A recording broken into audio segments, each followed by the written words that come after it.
अस्सलाम वालेकुम। आज मैं आपके लिए लाई हूँ बहुत मज़े की रेसिपी जो कि है स्पेशल कश्मीरी हरीसा।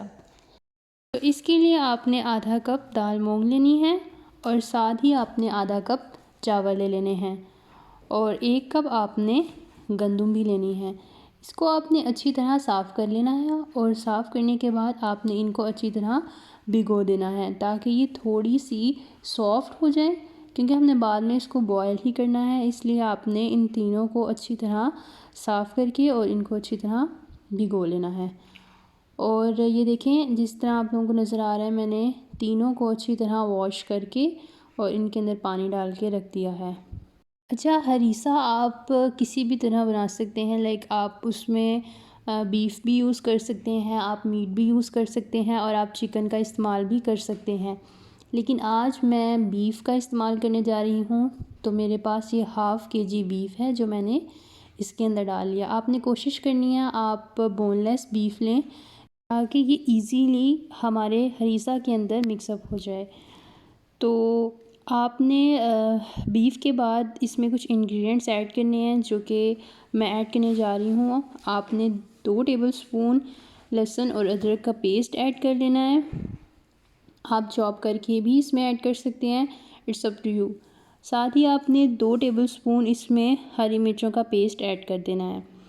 क्योंकि मैं इसको बॉयल करने जा रही हूँ, इसके लिए आपको पानी की ज़रूरत भी होगी, तो मैं इसमें आलमोस्ट 1 लीटर वाटर का इस्तेमाल करूँगी। तो आपने इसमें अपनी क्वांटिटी के अकॉर्डिंग पानी को एडजस्ट कर लेना है। मैंने हाफ़ केजी चिकन में 1 लीटर आलमोस्ट पानी ऐड किया है। साथ ही मैं इसमें 1 टेबलस्पून नमक ऐड करूँगी।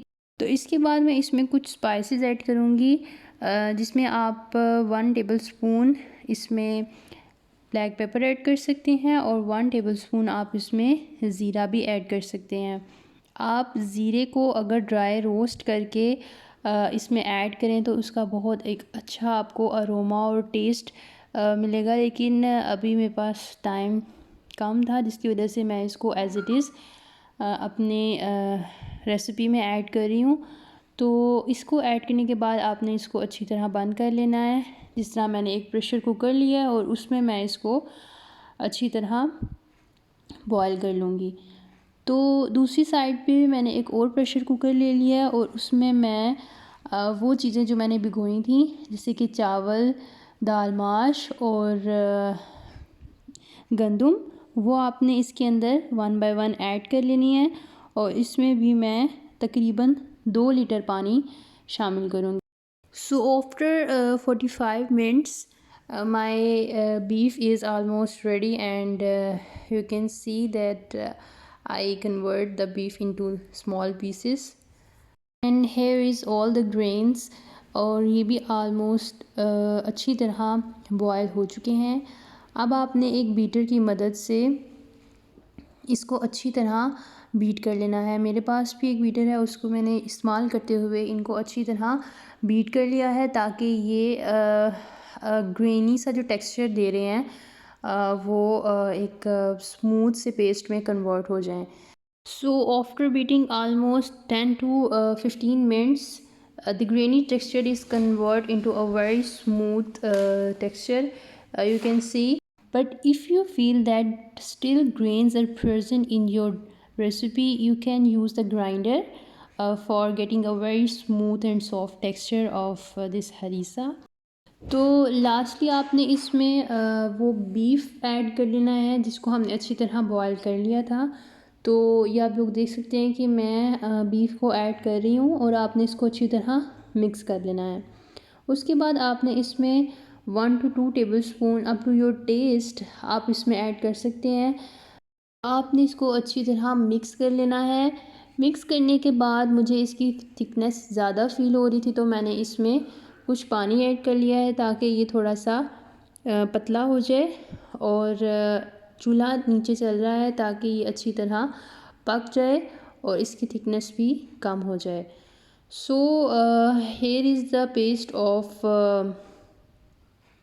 आवर तड़का। तो तड़का लगाए बगैर तो कोई भी हंडिया मज़े की लगती नहीं है, स्पेशली हरीसा हो, हलीम हो या फिर दाल हो। तो इसके लिए मैंने कुछ ग्रीन चिलीज़ ले ली थी और उसमें मैंने एक पंच स्पिनिच का ऐड किया है। उसको आपने अच्छी तरह ग्राइंडर में ग्राइंड कर लेना है। इसके बाद आपने एक बाउल ले लेना है और उसमें आपने अगर आप देसी घी का इस्तेमाल करना चाह रहे हैं तो वो भी आप कर सकते हैं। अगर आप देसी घी नहीं पसंद करते तो आप कोई भी कुकिंग ऑयल इस्तेमाल कर सकते हैं। इसके बाद आपने इसको गर्म होने का वेट करना है। जब ये गर्म हो जाए तो इसमें आपने वो पेस्ट ऐड कर लेना है जिसको अभी हमने ग्राइंड किया था। तो इसको आपने आलमोस्ट 4 to 5 मिनट तक पकाना है।